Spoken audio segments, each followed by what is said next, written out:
결혼 10주년 기념일 밤이었습니다.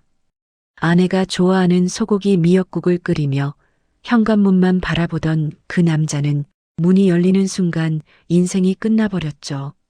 민재 씨, 이 서류에 도장 찍어. 아내 옆에는 낯선 남자가 서 있었고 봉투 위에는 협의이혼 의사확인 신청서라는 글자가 선명했습니다. 10년입니다. 10년 동안 자신의 퇴직금을 털어 아내의 사업 자금을 댔고 아내가 밤새 일할 때 집안일을 도맡았던 그 헌신의 대가가 고작 당신이랑 나랑 수준이 안 맞아라는 한마디였습니다. 여러분, 이게 말이 됩니까? 평생을 바친 사람에게 돌아온 게 차가운 복도 바닥뿐이라면 도대체 누가 진심으로 사랑하겠습니까? 하지만 이 남자 그냥 무너지지 않았습니다. 이야기 시작 전 구독과 좋아요와 알림 설정 부탁드립니다. 감사합니다. 거실벽의 시계가 저녁 9시를 넘기고 있었습니다. 나는 아내 수아가 좋아하는 소고기 미역국을 끓이며 현관문 쪽을 자꾸만 바라봤죠. 결혼기념일이었습니다. 10년.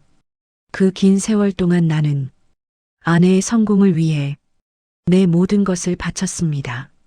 수아가 무일푼 신입사원이었을 때 나는 내 퇴직금을 털어 그녀의 스타트업 초기 자금을 댔어요. 그녀가 밤을 새워 일할 때 나는 집안일과 아이 돌봄을 혼자 도맡았습니다. 수아의 회사가 성장하고 그녀가 젊은 CEO로 언론에 오르내릴 때 나는 그 그림자에서 조용히 미소 지었죠. 도어록이 작동하는 기계음이 울렸습니다. 수아와 함께 들어온 남자를 보는 순간 내 얼굴이 굳어졌어요. 현우. 수아가 최근 중요한 투자자라며 자주 언급하던 재벌 3세였습니다. 현우는 나를 위아래로 훑어보며 비릿한 웃음을 흘렸죠. 수아가 입을 열었습니다. 민재 씨, 말 길게 하기 싫어. 이 서류에 도장 찍어. 봉투 위에는 협의이혼 의사확인 신청서라는 글자가 선명했습니다. 내 목소리가 떨렸어요. 이게 뭐야? 10년이야, 10년. 내가 당신한테 뭘 잘못했다고? 수아는 냉소를 흘리며 진주 목걸이를 만지작거렸습니다. 잘못? 잘못이라기보다 민재 씨, 솔직히 당신이랑 나랑 수준이 안 맞아. 난 이제 억대 연봉의 CEO고 당신은 뭐 백수 주부야, 주부. 그 말이 가슴에 송곳처럼 박혔습니다. 현우가 끼어들었어요. 형씨, 주제 파악 좀 하시죠. 수아 같은 여자 옆에는 저처럼 어울리는 사람이 있어야 하는 거 아닙니까? 붙잡는다고 마음 돌아올 것 같아요? 수아가 내 낡은 가디건 소매를 손가락으로 가리키며 말했습니다. 봐, 이 꼴을. 당신이랑 같이 있으면 창피해서 어디 데리고 나가지도 못해. 오늘 밤 안으로 짐 싸서 나가. 이 집 명의는 내 거니까. 나는 현관 밖으로 밀려나며 낡은 가방 하나만을 손에 쥐었습니다. 차가운 복도 바닥에 주저앉아 나는 소리 없이 흐느꼈죠. 10년. 10년이라는 세월이 이렇게 한순간에 무너질 수 있다는 게 믿기지 않았습니다. 내가 아침마다 차려준 밥상, 밤마다 주물러준 어깨, 그녀의 PT 자료를 밤새 다듬어주던 그 모든 시간들이 고작 수준이 안 맞는다는 한마디로 지워졌습니다. 복도 창문 너머로 보이는 우리 집 거실에는 환한 불빛이 켜져 있었어요. 그 안에서 수아와 현우가 샴페인 잔을 부딪히는 소리가 희미하게 들려왔습니다. 나는 떨리는 손으로 가방 끈을 움켜쥐었죠. 어디로 가야 할지, 무엇을 해야 할지 아무것도 떠오르지 않았습니다. 그저 차가운 벽에 등을 기대 멍하니 천장만 바라볼 뿐이었어요. 차가운 밤 공기가 얇은 겉옷을 뚫고 살을 파고들었습니다. 나는 갈 곳 없는 발걸음으로 거리를 헤매다가 작은 공원 벤치에 몸을 눕혔어요. 지갑 속에는 당장 며칠을 버틸 돈도 없었습니다. 하늘을 올려다봤죠. 구름 한 점 없이 맑은 밤하늘에 별들만 반짝이고 있었어요. 수아는 지금쯤 따뜻한 침대에 누워 현우와 웃고 있겠죠. 나는 이 차디찬 벤치 위에서 떨고 있었습니다. 그때였어요.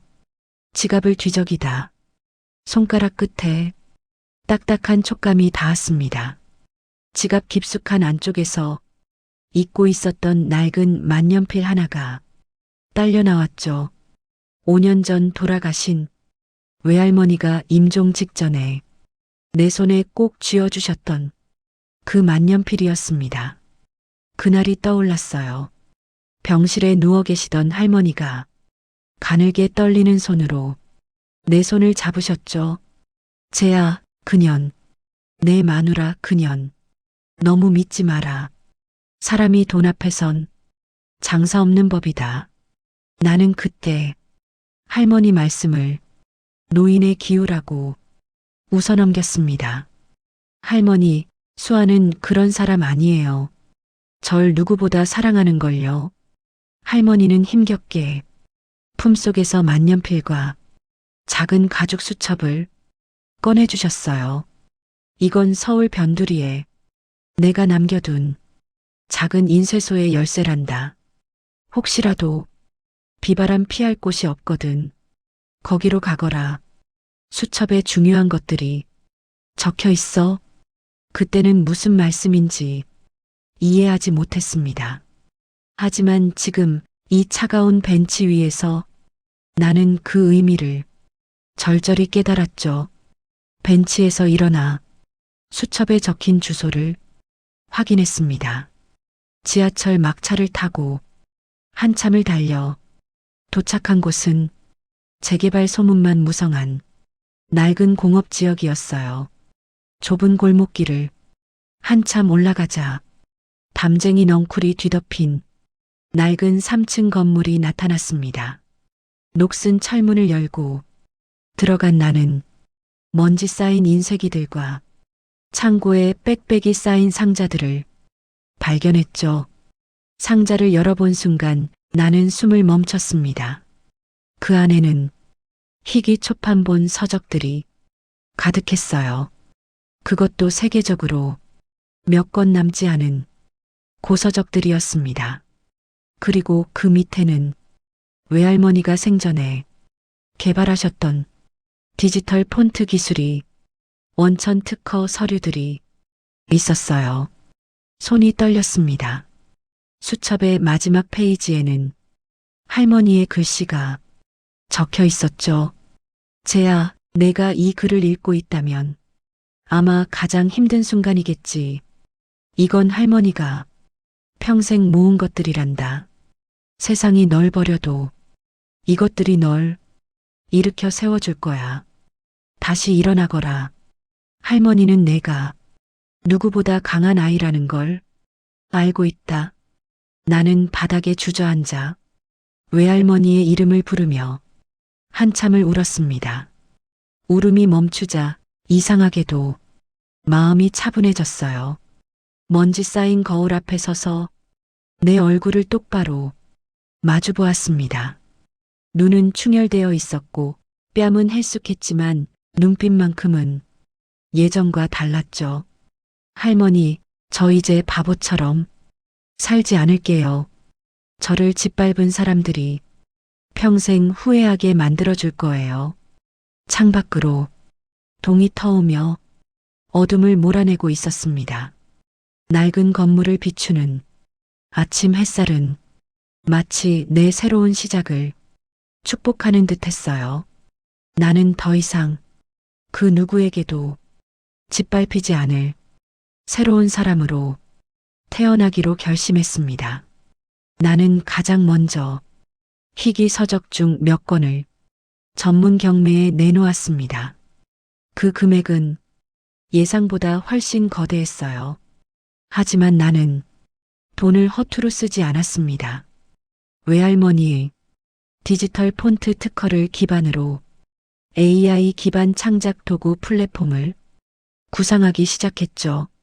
사실 여러분께 말씀드리자면요. 수아가 성공시킨 대부분의 기획안들은 내 머리에서 나온 아이디어들이었습니다. 이 프로젝트는 이렇게 진행하면 투자자들이 관심 가질 거야. 시장 분석은 이런 식으로 접근해야 차별화가 되지. 밤마다 수아가 고민할 때마다 내가 옆에서 하나하나 풀어줬던 그 모든 전략들이 결국 수아의 이름으로만 세상에 나갔던 거죠. 수아는 그저 내가 차려놓은 밥상에 숟가락만 얹어 자신의 공인 양 떠벌리고 다녔을 뿐이었습니다. 이제 그 능력을 내 이름으로 쓸 때가 됐어요. 나는 인테리어 업자를 부르는 대신 직접 팔을 걷어붙이고 낡은 인쇄소를 리모델링했습니다. 낮에는 먼지를 뒤집었으며 공사 현장을 지휘했고 밤에는 촛불 하나에 의지해 사업 기획안을 짰죠. 손마디는 거칠어졌고 손톱 밑은 검게 물들었지만 눈빛만은 그 어느 때보다 날카롭게 빛났습니다. 페인트 냄새가 코를 찔렀어요. 예전에는 이런 냄새만 맡아도 머리가 아팠는데 이상하게도 지금은 오히려 정신이 또렷해지는 기분이었습니다. 한 달이 지났을 때 낡았던 인쇄소는 세련된 사무 공간으로 변해 있었죠. 벽에는 대형 모니터들이 설치되어 있었고 책상 위에는 최신형 컴퓨터가 놓여 있었습니다. 나는 거울을 봤어요. 한 달 전 복도 바닥에 주저앉아 울던 그 남자는 더 이상 없었습니다. 거울 속 남자는 눈빛이 차갑고 턱선이 단단했으며 무언가 확고한 목표를 가진 사람처럼 보였죠. 강민재는 죽었어. 이제 레오로 살 거야. 나는 내 이름을 지우고 레오라는 가명으로 세상에 없던 새로운 창작 플랫폼을 만들기로 결심했습니다. 밤이 깊어갈수록 키보드 두드리는 소리만 공간을 채웠어요. 외할머니의 폰트 기술은 생각보다 훨씬 혁신적이었습니다. 여기에 AI 알고리즘을 접목하면 창작자들이 원하는 모든 디자인 작업을 자동화할 수 있었죠. 수아, 너는 몰랐지. 내가 얼마나 많은 걸 숨기고 있었는지. 나는 혼잣말을 중얼거리며 기획서를 완성했습니다. 3개월이 지났을 때 프로토타입이 완성됐어요. 테스트 결과는 기대 이상이었습니다. 이 플랫폼은 기존 시장의 문제점을 완벽하게 해결하는 혁신적인 솔루션이었죠. 나는 신중하게 투자자 명단을 작성했습니다. 절대 서두르지 않았어요. 한 명 한 명 철저하게 검증하며 내 정체를 드러내지 않고도 신뢰를 얻을 수 있는 방법을 고민했죠. 레오라는 이름은 서서히 입소문을 타기 시작했습니다. 정체를 드러내지 않는 신비한 개발자가 혁신적인 플랫폼을 만들고 있대. 레오라는 사람 도대체 누구야? 만나본 사람이 아무도 없어. 사람들은 가질 수 없는 것에 더 열광하고 보이지 않는 존재를 더 경외합니다. 나는 그걸 정확히 알고 있었어요.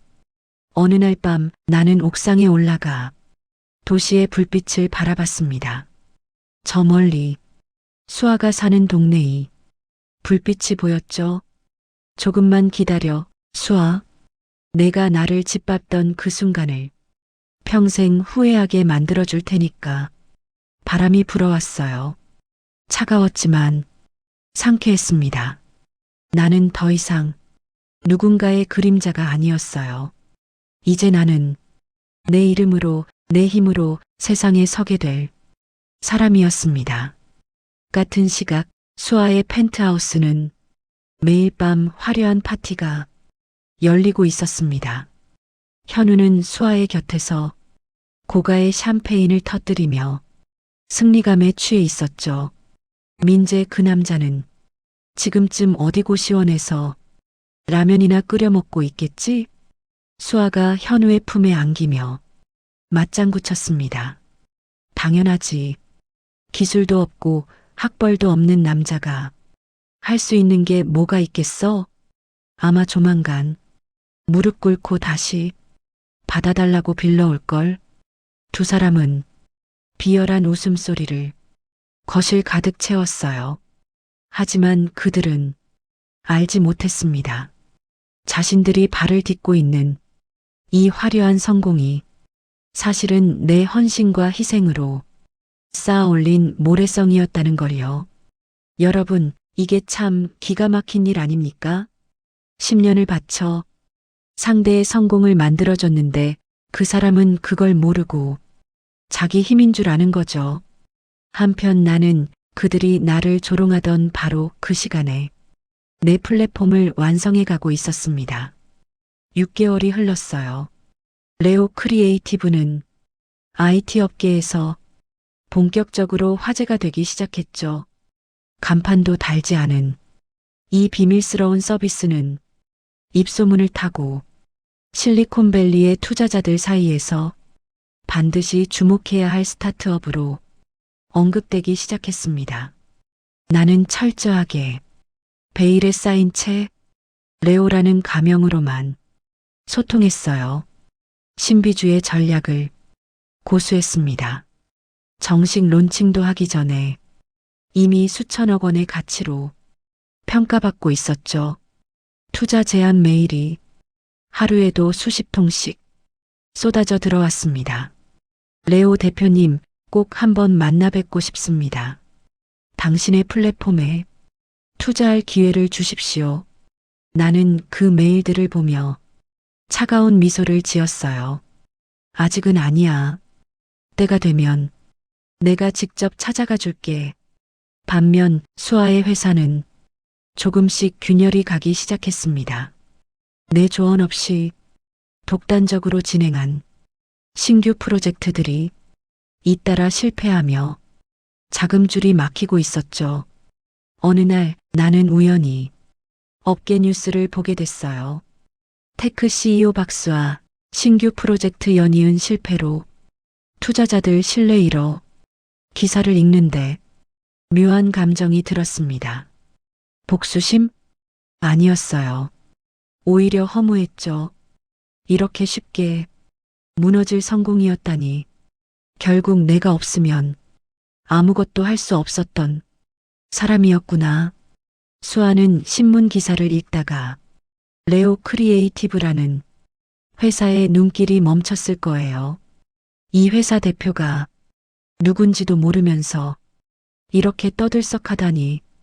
도대체 누구지? 수아는 내가 그 레오일 거라고는 꿈에도 생각하지 못했을 겁니다. 민재 같은 무능력자가 저런 걸 만들 수 있을 리 없지. 지금쯤 어디 식당에서 설거지나 하고 있겠지. 나는 그 모습이 눈에 선했어요. 자기 회사는 무너져가고 있으면서 다른 회사의 성공을 부러워하고 있을 수아의 모습이요.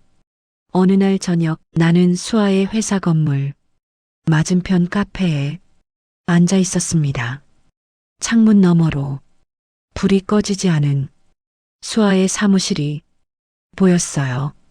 늦은 시간까지 혼자 남아 서류를 뒤적이는 수아의 그림자가 유리창에 비쳤죠. 예전 같았으면 나는 걱정이 돼서 달려갔을 겁니다. 밥은 먹었어? 너무 무리하지 마. 하지만 지금은 그저 차가운 눈으로 바라볼 뿐이었어요. 커피를 한 모금 마시며 나는 중얼거렸습니다. 조금만 더 기다려. 곧 내 앞에 나타날 테니까. 핸드폰이 울렸어요. 대형 투자사로부터 온 미팅 요청 메시지였습니다. 레오 대표님, 다음 주 화요일 서울 호텔 스카이라운지에서 만나 뵐 수 있을까요? 나는 메시지를 읽고 달력을 확인했죠. 그 날짜, 공교롭게도 수아가 투자 유치를 위해 같은 호텔을 예약했다는 소식을 들었던 날이었습니다. 운명이란 게 참 묘하더군요. 좋아요. 그날 뵙겠습니다. 답장을 보내고 나는 자리에서 일어났습니다. 창밖으로 수아의 사무실 불이 꺼지는 게 보였어요. 휘청거리며 엘리베이터를 타는 수아의 뒷모습이 참 초라해 보였습니다. 수아, 이제 곧 알게 될 거야. 내가 버린 그 남자가 어떤 사람이었는지. 밤하늘에 별이 반짝이고 있었습니다. 차갑고 아름다운 빛이었죠. 서울 중심가에 위치한 최고급 호텔이 스카이라운지. 나는 정장을 차려입고 VIP석에 앉아 창밖을 바라봤습니다. 40층 높이에서 내려다보는 서울의 야경은 참 아름다웠어요. 예전에는 이런 곳에 올 기회가 없었죠. 수아가 중요한 미팅이 있을 때 나는 집에서 그녀가 돌아오기만 기다리고 있었으니까요. 문득 5년 전 일이 떠올랐습니다. 수아가 처음으로 대형 계약을 따낸 날 나는 집에서 미역국을 끓이며 그녀를 기다렸어요. 수아야, 축하해. 오늘 내가 좋아하는 거 다 해줄게. 하지만 수아는 투자자들과의 회식이 있다며 새벽 3시에 들어왔죠. 취한 채로 소파에 쓰러진 그녀를 침대로 옮기고 구두를 벗겨주고 이불을 덮어주던 그 밤이 떠올랐습니다. 그때 나는 행복했어요. 아내의 성공이 곧 내 기쁨이라고 믿었으니까요. 참 바보 같았죠. 시계를 확인했습니다. 수아가 이 호텔에 도착할 시간이었어요. 라운지 입구 쪽에서 소란스러운 기척이 들렸습니다. 수아였어요. 6개월 전과는 확연히 달라진 모습이었죠. 얼굴은 헬쑥했고 눈 밑에는 다크서클이 짙게 내려앉아 있었습니다. 명품 가방을 들고 있었지만 어딘가 초라해 보였어요. 수아는 초조한 기색을 감춘 채 구석 자리에 앉았습니다. 회사의 자금난을 해결하기 위해 마지막 희망을 걸고 유력한 투자자를 만나러 온 거였죠. 나는 자리에서 일어나 천천히 라운지 입구를 향해 걸었습니다. 직원들이 고개를 숙이며 인사했어요. 레오 대표님, 이쪽으로 안내해 드리겠습니다. 내가 라운지에 들어서자 묘한 정적이 흘렀습니다. 사람들의 시선이 나에게로 쏠렸죠. 검은색 정장에 우아한 시계로 포인트를 준 내 모습은 6개월 전 복도 바닥에 주저앉아 울던 그 남자와는 완전히 달랐습니다. 나는 압도적인 아우라를 뿜어내며 VIP석을 향해 걸었어요. 수아가 나를 봤습니다. 처음에는 그저 성공한 사업가를 보는 부러움 섞인 눈빛이었죠. 하지만 곧 뭔가 낯익은 느낌이 든다는 듯 고개를 갸우뚱했습니다. 나는 VIP석에 앉아 메뉴를 펼쳤어요. 수아가 용기를 내어 내게 다가왔습니다. 저기요, 혼자 계신 모습이 인상적이시네요. 혹시 합석해도 될까요? 나는 대답 대신 차가운 시선으로 수아를 위아래로 훑어봤죠. 여러분, 이 순간이 제일 기가 막혔습니다. 10년을 함께 산 아내가 남편을 알아보지 못하다니요. 주제 파악 못하는 사람이 흔치 않은데 혹시 본인이 무능하다며 남편 버린 그 유명한 CEO 아니신가요? 수아의 얼굴이 순식간에 굳어졌습니다. 나는 천천히 선글라스를 벗었어요. 민, 민재, 수아의 목소리가 떨렸습니다. 내가 어떻게 여기 있어? 비명을 지르며 수아는 뒤로 물러나다 의자에 걸려 바닥에 넘어지고 말았죠. 주변 사람들의 시선이 일제히 수아에게로 쏠렸습니다. 나는 바닥에 엎드린 수아를 내려다보며 차가운 미소를 지었어요. 수준이라 지금 당신 꼴 좀 보세요. 투자자 하나 만나보겠다고 구걸하듯 앉아 있는 게 당신이 말하던 수준인가요? 가방에서 수표 한 장을 꺼내 수아의 얼굴 위로 떨어뜨렸습니다. 이건 아까 보낸 와인 값이에요. 잔돈은 필요 없으니 당신 수준에 맞는 술이나 더 마시고 가세요. 수아가 떨리는 손으로 수표를 집어들었어요. 민재야, 이게 무슨, 너 지금 뭐 하는 거야? 나는 뒤도 돌아보지 않고 라운지를 빠져나갔습니다. 엘리베이터에 올라타며 뒤를 돌아봤죠. 수아가 바닥에 주저앉아 멍하니 내 뒷모습을 바라보고 있었습니다. 엘리베이터 문이 닫혔어요. 거울에 비친 내 얼굴을 봤습니다. 눈가에 미세하게 떨림이 있었어요. 아직 끝이 아니야. 이제 시작이야. 핸드폰이 울렸습니다. 수아로부터 온 수십 통의 부재중 전화와 문자 메시지였죠. 민재야, 제발 연락 좀 해줘. 우리 만나서 얘기 좀 하자. 내가 레오였어? 이게 대체 무슨 일이야? 나는 핸드폰을 주머니에 넣었습니다. 차에 올라타 백미러를 통해 호텔을 바라봤어요. 저 위 40층 라운지에서는 수아가 아직도 충격에서 벗어나지 못하고 있을 겁니다. 수아, 이건 시작에 불과해. 내가 나한테 했던 일 100배로 돌려받을 각오해. 시동을 걸었습니다. 밤하늘에 비가 내리기 시작했어요. 차창에 빗방울이 톡톡 부딪히는 소리가 묘하게 경쾌하게 들렸습니다. 다음 날 아침 나는 사무실 최상층 집무실에 앉아 커피를 마시고 있었습니다. 창밖으로 보이는 서울 시내가 한눈에 들어왔어요. 비서가 인터폰을 눌렀습니다. 대표님, 박수아 씨가 방문하셨습니다. 나는 커피잔을 내려놓으며 차분하게 대답했죠. 5분 후에 올라오라고 해.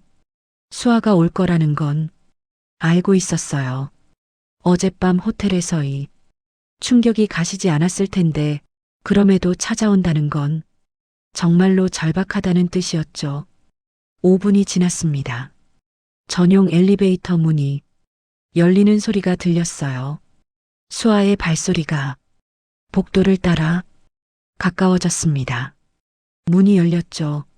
수아는 밤새 한숨도 못 잔 듯한 얼굴로 서 있었습니다. 화장도 제대로 하지 못했고 옷차림도 평소와 달리 엉성했어요. 나는 책상 뒤의 의자를 천천히 돌렸습니다. 어서 오세요, 수아 씨. 아니, 이제 전 아내라고 불러야 하나요? 수아가 무릎이 꺾이며 바닥에 주저앉았어요. 민재야, 이게 다 무슨 일이야? 너 진짜 레오였어? 어떻게 이럴 수가. 나는 서류 한 뭉치를 그녀 앞에 던졌습니다. 수아 회사의 부채 목록과 횡령 증거들이었죠.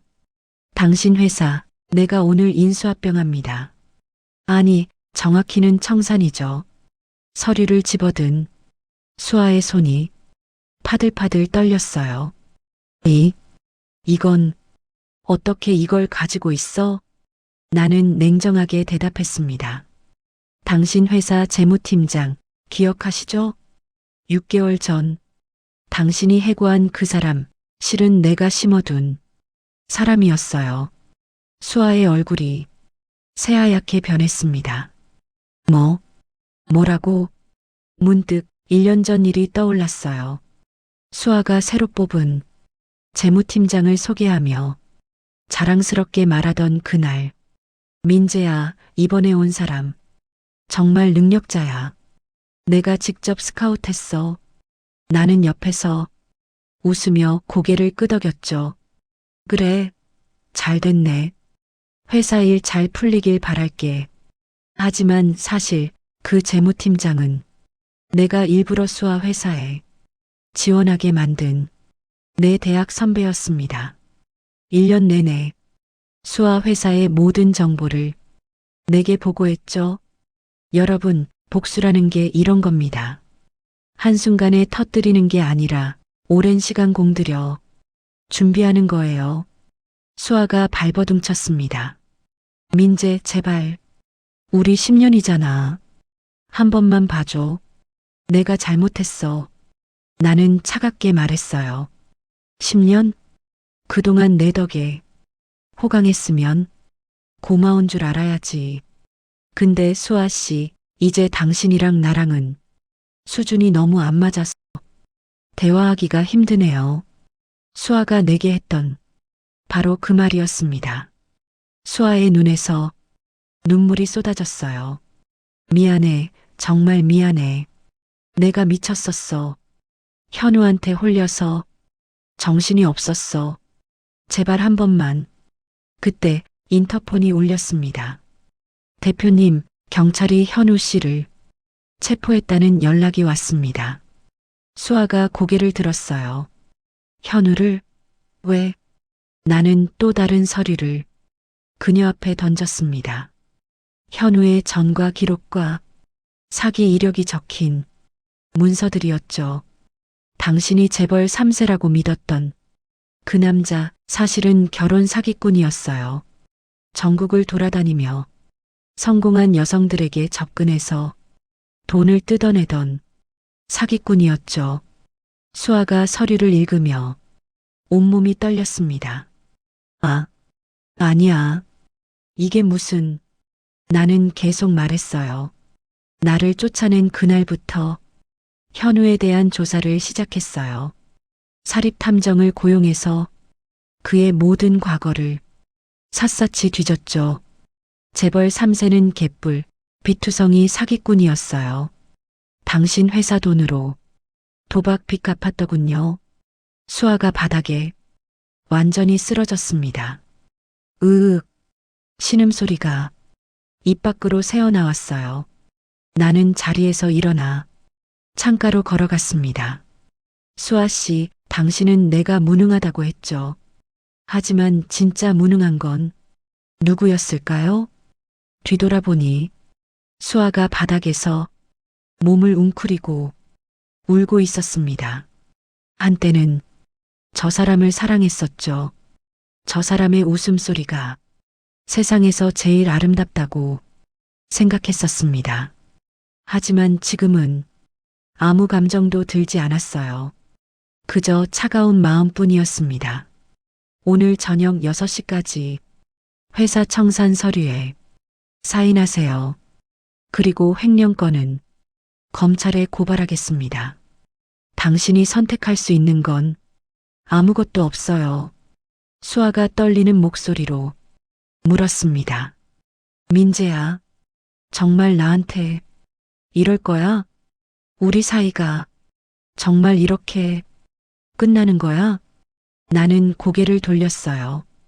우리 사이는 당신이 이혼 서류를 내밀던 그날 이미 끝났어요. 나는 지금 그냥 사업 이야기를 하는 거예요. 수아가 비틀거리며 일어났습니다. 민재야, 제발 마지막으로 한 번만 얘기 좀 하자. 우리 추억이 하나도 남지 않았어? 나는 창밖을 바라보며 대답했죠. 추억이요? 당신이 내 추억을 쓰레기통에 버렸잖아요.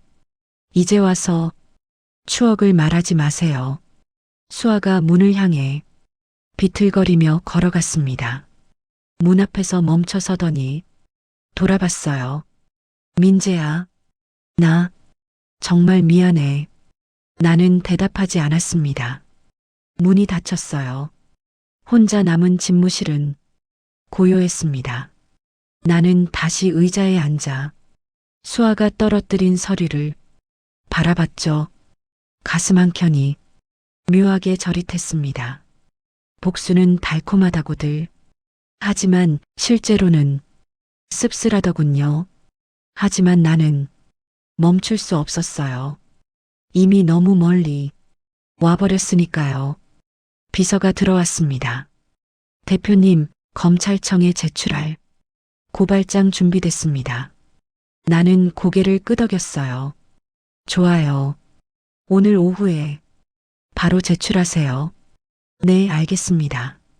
비서가 나가고 나는 혼자 남았습니다. 책상 서랍을 열었어요. 그 안에는 외할머니가 주신 낡은 만년필이 놓여 있었습니다. 만년필을 집어들고 한참을 바라봤죠. 할머니, 제가 잘하고 있는 걸까요? 대답은 없었습니다. 다만 창밖으로 차가운 바람만 불어왔을 뿐이에요.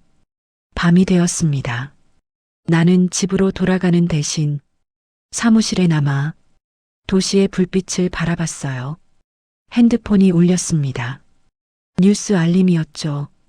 테크 CEO 박수아 횡령 혐의로 검찰 수사.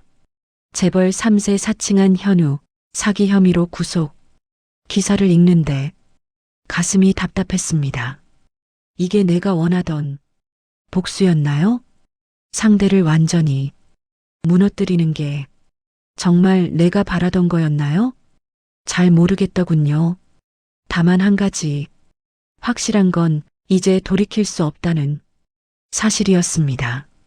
창밖으로 비가 내리기 시작했어요. 빗소리가 유리창을 두드리는 소리가 마치 누군가 문을 두드리는 것 같았습니다. 나는 눈을 감았어요. 이제 거의 다 왔어. 조금만 더. 하지만 마음 한구석이 계속 무거웠습니다. 이틀이 지났습니다. 검찰 조사가 시작되고 수아의 회사는 공식적으로 파산 절차에 들어갔어요. 언론은 매일같이 수아의 몰락을 대서특필했습니다. 성공한 여성 CEO, 알고 보니 횡령범, 재벌 3세 사칭한 사기꾼과 결탁한 박수아. 기사를 읽을 때마다 가슴 한구석이 저렸지만 나는 외면했어요. 이건 내가 원한 거야.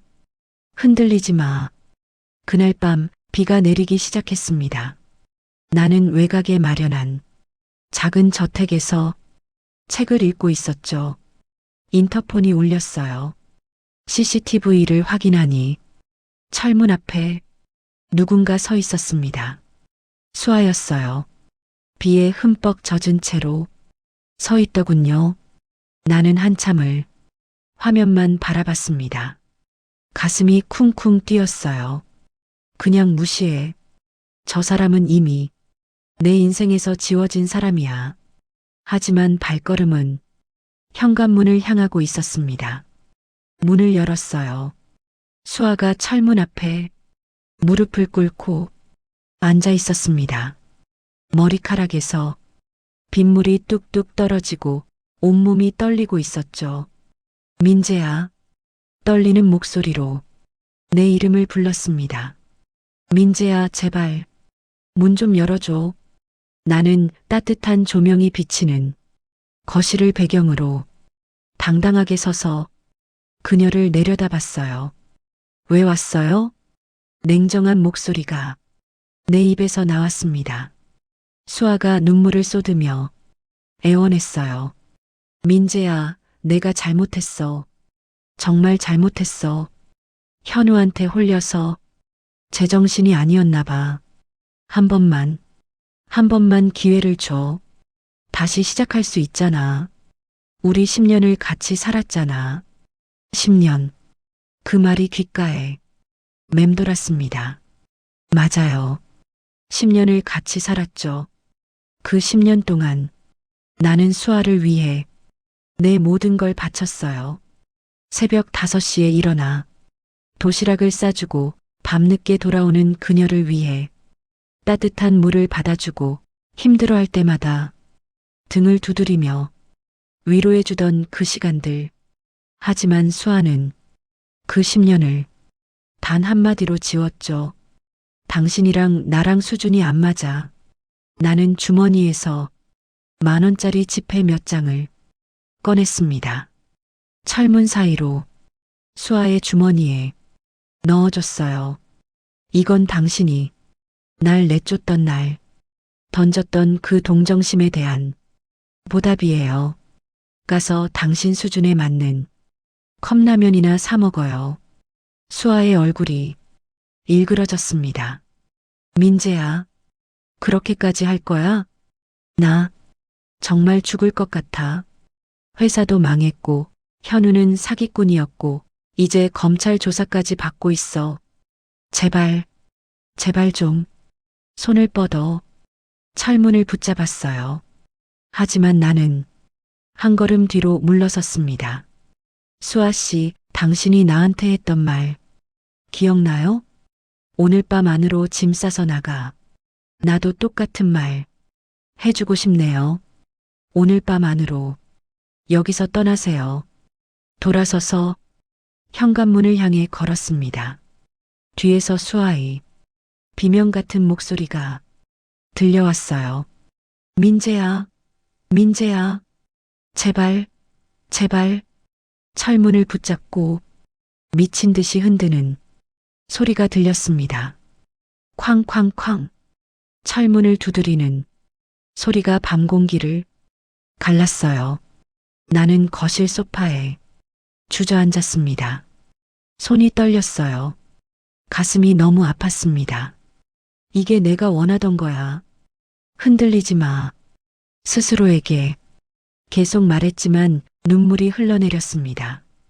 밖에서는 여전히 수아가 울부짖고 있었어요. 민재야, 우리 추억은, 우리가 함께했던 시간은 아무 의미도 없는 거야? 나는 귀를 막았습니다.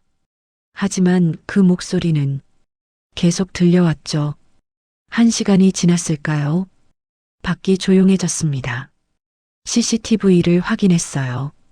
수아는 철문 앞에 쓰러져 있었습니다.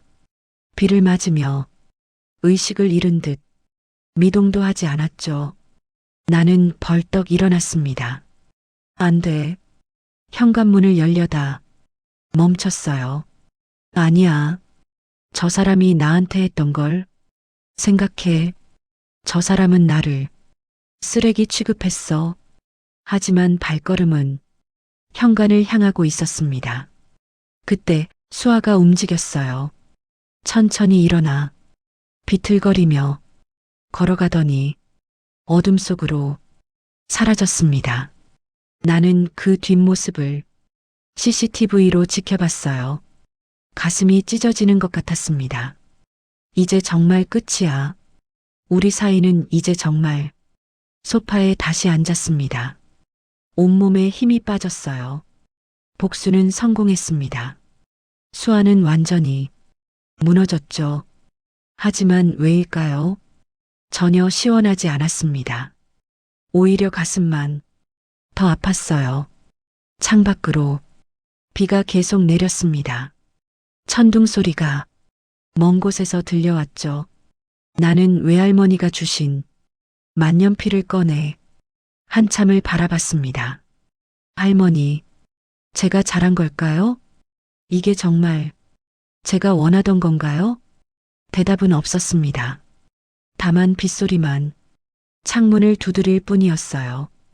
밤은 깊어갔고 나는 어둠 속에 홀로 앉아 있었습니다. 복수는 끝났지만 마음은 텅 비어버린 기분이었죠. 여러분, 복수라는 게 이런 겁니다. 상대를 무너뜨려도 내 마음이 채워지는 건 아니에요.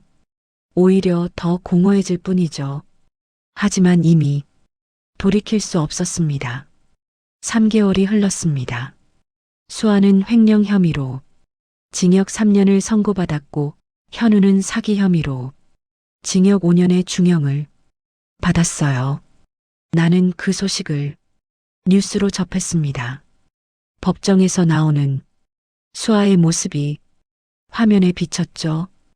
헬쑥한 얼굴에 수갑을 찬 모습이었습니다. 가슴 한구석이 여전히 아팠어요. 하지만 이제는 그 아픔을 받아들일 수 있게 됐습니다. 이게 우리의 끝이구나. TV를 끄고 옥상 정원으로 올라갔어요. 레오 크리에이티브는 정식 론칭 후 폭발적인 반응을 얻었습니다. 투자 제안이 쏟아졌고 매출은 예상을 뛰어넘었죠. 하지만 성공이 기쁘지만은 않았어요. 공허함이 마음 한구석을 차지하고 있었습니다. 그날 오후 비서가 옥상으로 올라왔습니다. 대표님, 이거 누가 보내셨어요? 손에는 싱그러운 향기, 튤립 화분이 들려 있었죠. 노란 튤립이었습니다. 카드에는 짧은 글귀가 적혀 있었어요. 가장 힘든 겨울을 견뎌내고 가장 아름답게 피어난 당신을 응원합니다. 마이너스 서연. 6개월 전 경매장에서 만난 갤러리 운영자였습니다. 외할머니의 희귀 서적을 경매에 내놓았을 때 그녀가 낙찰을 받았죠. 이 책들 정말 소중하게 보관하셨네요. 주인분이 얼마나 책을 사랑했는지 느껴져요. 서연의 따뜻한 미소가 떠올랐습니다. 그 후로 가끔 전시회 초대장을 보내오곤 했었어요. 바쁘시겠지만 시간 되시면 들러주세요. 좋은 작품들 많이 준비했어요. 나는 한 번도 가본 적이 없었습니다. 복수에만 집중하느라 다른 것들을 볼 여유가 없었으니까요. 튤립 화분을 들고 난간에 기대섰습니다. 바람이 불어왔어요. 차갑지만 상쾌한 바람이었습니다. 문득 어린 시절이 떠올랐어요. 외할머니 댁 마당에 튤립이 피어 있던 그 봄날이요. 쟤야, 꽃 좀 봐라. 겨울 내내 얼어붙어 있다가 봄이 오니까 이렇게 예쁘게 피어나잖니. 사람도 마찬가지란다. 힘든 시간을 견디면 반드시 꽃 피울 날이 와. 그때는 무슨 말씀인지 잘 몰랐습니다. 하지만 지금은 알 것 같아요. 나는 긴 겨울을 견뎌냈습니다. 추위에 떨고 어둠 속에서 헤매고 절망에 빠지기도 했지만 결국 여기까지 왔어요. 여러분, 저도 참 지독하게 살았죠? 복수하느라 내 마음까지 얼어붙게 만들었으니까요. 하지만 이제는 녹일 때가 된 것 같습니다. 핸드폰을 꺼내 서연에게 문자를 보냈어요. 튤립 감사합니다. 다음 전시에 꼭 가보고 싶네요. 답장이 금방 왔습니다. 다음 주 토요일 오후 3시 기다릴게요. 편안한 마음으로 오세요. 나는 미소를 지었습니다. 얼마 만의 미소인지 모르겠더군요. 7개월 만에 처음 짓는 진심 어린 미소였어요. 창고에서 외할머니의 수첩을 꺼내 들었습니다. 마지막 페이지를 다시 펼쳤죠. 다시 일어나거라. 할머니는 내가 누구보다 강한 아이라는 걸 알고 있다. 그 아래 내가 미쳐보지 못했던 문장이 하나 더 적혀 있었습니다. 하지만 쟤야, 강한 것과 차가운 건 달라. 마음만큼은 따뜻하게 살아라. 눈물이 흘러내렸어요. 할머니, 이제야 알겠어요. 복수가 끝이 아니라 다시 시작하는 게 진짜 중요한 거였네요. 튤립 화분을 집무실 책상 위에 올려놓았습니다. 노란 꽃잎이 햇살을 받아 반짝였죠. 거울을 봤어요. 6개월 전 차갑고 날카롭기만 했던 내 눈빛이 조금 부드러워진 것 같았습니다. 이제 정말 끝났네요. 그리고 창밖을 바라봤어요. 하늘은 구름 한 점 없이 맑았고 바람은 기분 좋게 내 뺨을 스쳤습니다. 다시 시작이네요. 수아와의 10년, 그 비참했던 이별, 차가웠던 복수의 시간들. 이제 그 모든 것을 내려놓을 때가 됐습니다. 과거는 과거로 남겨두고 이제는 내 인생을 살아갈 차례예요. 여러분, 저처럼 힘든 시간을 보내고 계신 분들께 말씀드리고 싶어요. 배신당하고 짓밟히고 절망할 때가 있어도 그게 끝은 아니에요. 다시 일어설 힘은 늘 우리 안에 있습니다. 다만 그걸 꺼낼 용기가 필요할 뿐이죠. 토요일 오후 나는 서연의 갤러리를 찾아갔습니다. 문을 열고 들어서는 순간 따뜻한 공기가 나를 감싸더군요. 서연이 미소 지으며 다가왔어요. 오셨네요. 기다리고 있었어요. 그 미소가 참 따뜻했습니다. 갤러리 벽에는 아름다운 그림들이 걸려 있었고 은은한 음악이 흐르고 있었죠. 이 그림들 모두 힘든 시간을 견디고 다시 시작한 작가들의 작품이에요. 서연의 설명을 들으며 그림들을 바라봤습니다. 어둠 속에서 피어나는 꽃, 폭풍을 지나 맞이한 아침, 무너진 자리에서 자라나는 나무. 모두가 희망을 이야기하고 있었어요. 저도 그림 하나 걸어도 될까요? 내 입에서 자연스럽게 말이 나왔습니다. 서연이 고개를 끄덕였죠. 물론이에요. 당신의 이야기도 충분히 아름답거든요. 갤러리를 나서며 하늘을 올려다봤습니다. 석양이 지고 있었어요. 오렌지빛 하늘이 참 평화로웠습니다. 이제 더 이상 뒤를 돌아보지 않기로 했습니다. 앞만 보고 걸어갈 거예요. 따뜻한 마음으로 새로운 사람들과 새로운 꿈을 꾸며. 강민재, 이제 정말 다시 시작이야. 바람이 불어왔습니다. 봄바람 같았어요. 오늘의 이야기가 당신의 마음에 작은 울림을 드렸다면 앞으로도 여러분에게 잔잔한 위로가 되는 이야기들로 찾아뵐 수 있도록 구독과 좋아요를 눌러주세요. 그리고 사연의 주인공을 위한 따뜻한 말씀도 댓글로 부탁드립니다.